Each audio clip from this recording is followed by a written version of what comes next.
Growing perfect carrots in your garden isn't just about what you plant, but when. And since carrots seem to be the most difficult thing for you guys to grow in your garden, I decided to make this guide to growing carrots in your garden to help you harvest perfect garden carrots every time. So we're gonna get into timing, not only as it relates to planting, but as it relates to harvesting, because both of those are important factors that we need to be considering when it comes to growing perfect carrots in our gardens. I'll also talk about some of my favorite varieties and the methods that I use for planting them, because honestly, I think that we may be over-engineering carrots a little bit. Once you get the varieties and the timing down, the planting them, and once they've germinated, it's really, really easy. I find them to be one of the easiest things to grow, thanks to this method that I learned from my friend Meg. So the reason that timing is so important when you're growing carrots in your garden is because carrots are a really temperature-dependent plant. We have a lot of these, right? We have things that are heat-loving plants like our tomatoes, and we have things that are cool-loving plants like our lettuces and our carrots. So carrots thrive when temperatures are between like 55 and 65 degrees. And a lot of the times the issues that we're seeing when we have carrots that are really bitter or woody, or they've flowered or bolted and gone to seed, it's usually caused by stress from too much heat. So when we plant too early, it can result in the seeds not even germinating correctly because it was just too cold for them to even take off. And if we plant too late, which is when like the soil temperatures are above like 75 degrees, you're gonna end up with plants that may germinate, but they'll end up being really tough and like woody and fibrous, so they won't be any good to eat. This is because the high temperatures encourage the plant to focus mostly on that top growth. It's kind of like sending out a call of desperation, like, oh my God, it's way too hot for me to grow this bottom taproot. I'm just gonna send out my seeds, reproduce, and hope that the next generation has a better chance. So that's why you see these plants start to bolt, which means they send out this flower, which is also edible. You can eat the green leafy tops too, and they make an excellent pesto, but it's usually not what we're growing the carrot for, so it can be really disappointing when this happens. So when it comes to timing, there's two different times of year that are the optimal time to be planting carrots, although we'll talk about ways you can maximize successions of your carrots too. The easiest times if you're having trouble growing carrots are gonna be about 2 to 3 weeks before your last frost date in the spring, because that's when like it's sort of starting to warm up in the garden, but it's still nice and cool, and the plants are going to be stressed by the time they mature, or sometime in fall, which right now it is fall. It's the perfect time for planting a crop of carrots that we can actually overwinter. So we're going to get into some storage hacks too, because this is actually my favorite time of year to be growing carrots. Even if you're not concerned about storage, growing carrots in the fall is the easiest way to get the sweetest carrots possible, because what happens is as those temperatures start to dip, even before they get into those freezing frost temperatures, the carrots are going to turn more of their starches into sugars, so you'll get sweeter carrots. Now, the main problem that I typically have with carrots is that I end up with way too many carrots at one time. And this has happened to me even now. My veggie drawer is pretty much 50% just carrots that I pulled in the summer, and I've just been trying to make my way through before we get to this fall crop, because I planted them all in one go, but there's really a better way to do this, which is succession planting. So now you're probably thinking, Dagny, you just told me that I only have 2 really good windows to plant these. How am I supposed to plant a second round, a third round, a fourth round of carrots if the soil temperatures are getting higher and higher? Then I'm gonna have those problems you were talking about with germination and the roots being really woody. And that is true to an extent, but we do have some wiggle room here, especially if you start on the earlier side in the spring. Carrots take a medium amount of time, I like to say, to mature. And each variety will be a little bit different, but it's typically somewhere between 60 and 80 days. And you can really play this to your advantage by choosing varieties that have the shortest possible days to maturity if you want to try succession planting your carrots. So we started with our first round 2 to 3 weeks before our last frost date in here. It's usually mid to late April. Sometimes we go into May. And this is where we kind of have to watch the weather too, because our last frost date isn't like an exact science. If you're looking ahead and you see your last frost date is coming up, but the 10-day forecast is showing that their temperatures are not going to get below freezing, you can decide to take an educated risk and plant even earlier than that 2 to 3 week mark. And then what we're gonna do is we're not gonna plant an entire row of carrots at once.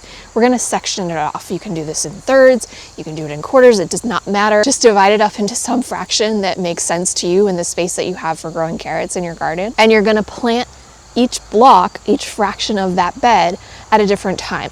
I typically do this about 2 weeks apart. You can do it a week apart, you can do it 3 weeks apart, but this is just staggering your harvest slightly, so not everything in your garden is maturing at once. You don't need to pull all of those carrots in the summer at one time. And you can do this up until like mid to late spring, I would say. It gets a little bit riskier the later in the season you do it, but honestly, I think it's worth the risk. They don't take up a ton of space. Carrots are a great thing that you can plant in between other stuff. So I really like to just push it as far as I possibly can and just keep throwing carrots into empty garden gaps in my garden. And you'll get a better sense for this as time goes on, as you kind of notice the weather patterns in your area. If you tend to have a really hot July, you might know, all right, this is my cutoff, I gotta stop 4 weeks before July. But you can really use this technique to space out your harvest so that you don't have a vegetable crisper drawer completely full of carrots like I did at one point this summer, which there are worse problems to have. I mean, let's be real, but it's not really the best when you want to have a variety of vegetables in your fridge. So we'll get into exactly how to plant your carrots in a second, but I do want to touch on the harvesting aspect of it next, because this is another area of the timing portion of this that really trips people up. And really quick, before we get into that next step, I just want to tell you this shirt just landed in the merch store. I think it might be my favorite design that I've ever made. It says grow through what you're going through. I just love the color. I love the print. It's this super soft but still like durable cotton material. Grabbing the merch is another great way you can support the channel if you found these videos helpful. And I just think they're kind of super cute, especially with a little baby bump. So if we harvest our carrots too early, they're gonna be really tiny. They might taste fine, they'll be tender, but this is not how you get baby carrots. To get carrots that are the correct size for the maturity level, you need to look at more than just the actual like days to maturity on the seed packet, because that's not always like entirely accurate. Like you can't say, oh my God, it's been 70 days, the carrots are done. But they're also buried underground, so it's very hard to know if the carrot is ready or not. And there's a couple of things that I like to do to kind of figure this out. As that day to maturity is kind of coming upon me, I'll be looking more for these features, because if I let the carrots go too long in the summer specifically, what can happen is they'll get really woody and fibrous even if we planted them at the correct time, because we let them over mature in the ground. They're getting stressed from the heat. They're going to send out that flower, and as soon as a plant sends out a flower, whatever root crop it was growing out of, it's not going to be good anymore. It's going to get really bitter and tough and woody. You should actually look it up if you don't know how baby carrots are made. It's kind of ridiculous. The only plus side to letting your carrots bolt is that the pollinators love the flowers, and they're really pretty flowers. They're kind of like frothy white flowers. So sometimes if a carrot has bolted, I'll just be like, you know what? The pollinators can have this. I'm not even gonna pull it, but we wanna prevent that from happening in the first place. So people often ask me how you know when your carrots are ready to harvest. And honestly, the easiest thing to do is to just kind of dig away at the soil around it a little bit without disturbing it too much. But with a lot of varieties, you shouldn't even have to do this, because what's gonna happen is the carrot will shoulder. And when a carrot shoulders, all that means is that it's so big that it's pushed itself out of the ground a little bit. So you'll actually be able to see the top or the shoulders of the carrots above the surface level of the soil without having to move any of the soil aside. And that's a really good sign that your carrots are ready to harvest. And then of course, hopefully you've planted enough carrots that you can kind of do a taste test. It's not the end of the world if you pull a single carrot and you find out, oh, it's not actually as ready as I thought it was. So I will usually do that to just kind of test and make sure, like, okay, it's shouldering, days to maturity is close by. I'm gonna pull one out and I'm gonna see how it's looking. Now, when it comes to pulling your carrots out, I do have a trick that I have found to be almost foolproof, because I don't know if you've ever tried to pull a carrot out of the ground before, but half the time it ends up just breaking, or it won't come out all the way, or all of the greens rip off and the carrot stays rooted in the ground. So it seems counterintuitive, but actually if you want to harvest carrots, you can just kind of push down on it first. If you push down on the carrot and then pull up, it loosens the soil around the carrot enough that it will come out of the earth really easily. And this is especially helpful if you're growing in more compacted soils, which again, we'll talk about with planting in a second, because carrots are a root crop. They're a little bit more particular about the soil that you're growing them in. But overall, if you're just trying to harvest any carrot, this is a way to make sure that you get the whole carrot and nothing breaks. All right, we gotta get into planting these carrots though, because I actually am behind on planting mine by quite a little bit, and I'm a little bit stressed out about it. I've tried planting a lot of different varieties of carrots because I love to experiment with different things in the garden to see what works and what doesn't. And there's so many different types. There's purple carrots, there's white carrots, there's tie-dye carrots. There's every kind of carrot that you can imagine. But I have found that as soon as you get into more interesting genetics where things aren't kind of like your typical grocery store size, shape, color of carrot, the germination rates do go down and you do tend to have more wonky carrots, which can sometimes be fun. I've found some really beautiful, interesting looking carrots this way. But if you want a consistent crop and you're frustrated with growing carrots, the best thing that you can do is stick with a tried and true variety. So the very first step of growing your own carrots is going to be making sure that you're picking a variety that's going to do well. And then you can start experimenting once you've had your first success. So for those, I would recommend 2 different types. The first is a Danvers carrot. This was actually developed in Danvers, Massachusetts, which in my area is great because I'm also in Massachusetts. So I know that it's been adapted to the climate that I'm currently in. You can definitely plant a Danvers carrot no matter where you live, and they're going to be just a really reliable, good-sized orange carrot. The other variety that I like to grow is Nantes, and these are another kind of typical orange carrot that's of a regular size that you find in the grocery store. They're not huge, they're not tiny, and I just find them to be really reliable to grow. Now, as I said earlier, with our root crops, we need to be making sure that we have the right kind of soil in order for them to grow properly. And this is less about the nutrients that are available or the pH of the soil in this case, and more about the actual texture of the soil and the soil's structure. Because if you think about it, like this root crop has to go down. That's the only way we're gonna get an even carrot. So if you're having problems where you're wondering like, why are my carrots coming out so tiny? Why are they like really weird shapes and kind of like all knobbly? It's usually because the soil structure wherever you've planted them is not ideal for growing carrots in. And some people think that the best way to handle this is by tilling. I don't recommend tilling. It really messes up the microbiome of your soil. So if you need to improve the soil structure to make it a little bit lighter and fluffier so your carrots don't have to work as hard to grow downward, the best thing you can do is just kind of, it's a long game, honestly, build it up over time, add a layer of compost to the top surface of your soil, and let the worms do the work for you. Worms are nature's tillers. They're gonna come up to the surface and they're gonna pull all that down and they're gonna cycle it through. And over the couple of years, you're going to have lighter, looser, fluffier soil. Now, obviously there's some places where your native soil is a lot heavier. Maybe you have a clay soil, maybe a soil that's just really compacted. And in this case, your alternative option would be to grow your carrots in a grow bag. They grow well in all containers. A grow bag is just gonna give you more of that aeration and drainage. So I typically prefer a grow bag over any other kind of conventional planter. And you can fill it with whatever soil you want. So you can use a much lighter weight soil that's going to do better for your carrots. Now, the second difficulty that I think people most commonly face when growing their carrots comes down to germination. Carrot seeds are exceptionally tiny. And usually what this means whenever we have a seed that's tiny is that it needs to be sown on the surface of the soil and not really buried at all.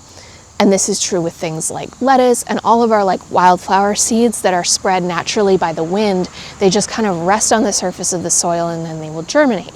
But the issue with carrots specifically is they can take like 14 days in order to germinate. So the likelihood of the soil remaining damp that entire time is pretty low depending on where you live. And if a carrot seed gets damp and then dries out and then gets damp again, it's not likely to sprout the way you would expect it to or hope it would. So people have come up with a lot of different hacks that you can do in order to keep your carrot seeds damp without actually burying them in the soil, because the soil would of course kind of hold that moisture in. And I've tried a lot of these. I tried burlap, I've tried a plank of wood, I have tried a piece of cardboard.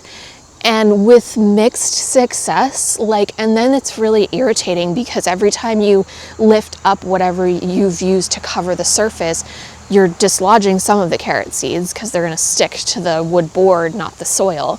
And also, you don't know if it's wet under there or not, so you're having to dislodge them even more often just to check. And I've also noticed that mildew and stuff will start growing over the course of that time on a lot of these mediums. it's just like annoying and very high maintenance. So I actually learned from my friend Meg that the most successful way to grow your carrots and get them to germinate is the chaos method. And the chaos sowing method is literally just kind of replicating nature. Because if you think about these tiny seeds, they're essentially wildflower seeds. They're being spread by the wind. It's a numbers game. We need to get more seeds into the soil so that they have a higher chance of success. So what I often end up doing is less so planting like these very strict regulated rows of carrot seeds that are a certain distance apart, and instead I will plant them fairly densely and then thin them later. And I'll just sprinkle them, honestly, just about everywhere. And whatever carrots come up, and I'm happy. This method has had by far the highest successful germination rate for me out of any of the germination methods I've tried for growing carrots in my garden, and it's the easiest. It feels like you're doing nothing. The only thing is, when we plant them densely, often a lot of them will come up and we have to thin them. And I know this is the thing that every gardener hates the most. I hate doing it. In the case of carrots, it is pretty important to make sure you're thinning them. It depends on the variety, how far apart they need to be. It's usually 1, 2, or 3 inches apart. And we do have to kind of pull out all those extra plants so that they have room to grow downward. If you don't do this, your carrots are gonna end up really tiny, just skinny, or they're gonna get all knobbly and twisted up with each other. So it is pretty important, if you wanna grow uniform or normal sized carrots, that you're thinning them out after they've sprouted after that 14 days. At this point, the hard work is over. Germination is the trickiest part of getting your carrots to grow. Once your carrots have sprouted and they're growing, they're really low maintenance. And I don't even really have issues with very many pests coming onto them or diseases. I know there's carrot flies. This is not something that I've dealt with, so I can't speak to it personally in terms of how to manage an issue like that. But they just need kind of consistent watering, just like most of your other veggies in the garden, until that maturity date. Then you're gonna go back to those harvest tips I gave you earlier to know when it's time to pick them. And then the very last thing that we need to understand about growing carrots is the best way to store your homegrown carrots after you've harvested them. I've experimented with a lot of different things here too, because carrots are one of those crops that there's a lot of different options for, which is cool. And it just kind of depends on your energy level, like how many carrots you have, if you're planning to store them long term, because root crops in general do store for a really long time. So I have tried burying a 5-gallon plastic bucket in the ground and layering sand inside of that with alternating layers of the carrots to make a root cellar. It did not go well for me. I don't know if it was because the sand I used wasn't clean enough or whatever, but when I opened it up, it was toxic sludge. And I literally just had to leave it for like a year because I couldn't even like open it safely to dispose of it. At that point, the carrots had like literally disappeared and it was just sand again. It was the strangest thing I have ever done in my garden, and it was before I was really filming. I really wish I had footage of this because it was bizarre. Like the layers of bacterial mold growth happening in there were on another level. I think maybe it was a biohazard. But it is a successful method that some people have used in the past to make kind of a mini root cellar. Of course, if you have a full root cellar, that's a great option for storing any of your root crops. I do not have that, and I don't think I ever will have that. You can try layering it in sand and not burying it in the ground, like in crates and stuff. Typically, I do one of two things. My summer crop ends up going straight into the fridge, into that crisper drawer that is now completely full of carrots I still need to deal with. And that is a really like reliable way to store them. The only thing you want to keep in mind is if you're going to wash them a lot. When we harvest, we want to harvest on a day when it hasn't just rained in like the last 2 or 3 days, because otherwise all the mud is going to cling to them. And we really don't want to be like washing our carrots too much if we're going to be storing them over months and months, because that's going to remove the protective layer on them that is keeping them fresh. So the drier your soil is when you pull them out to harvest, the easier it will be to just brush off any dirt without having to rinse them. With that said, I have rinsed carrots and stored them in my fridge for months and they've been fine. I didn't scrub them, but I did just kind of like rinse off the first layer of dirt there and like soak them for a minute to make sure that I had removed all of that, so I wasn't just filling my crisper drawer with dirt. You do want to remove the greens because those will kind of suck moisture out of the carrot if you leave them on, and of course they're going to wilt. So we want to take those off right away. The other thing that I like to do specifically with my fall carrots is to overwinter them in the ground. And this works best if your ground doesn't freeze solid. But even if you typically do experience a solid ground freeze in your area, you can just mulch the bed and basically just leave the carrots in the ground and harvest them as you need them throughout the winter months. So that's typically what I do with my fall crop of carrots, and the summer crop ends up in the crisper drawer. All right, I think that's everything you need to know in order to grow carrots successfully in your garden, but let me know if you have any specific questions down in the comments. I will link down to my favorite place to grab carrot seeds in the description. Thank you so much for watching, and I'll see you next time.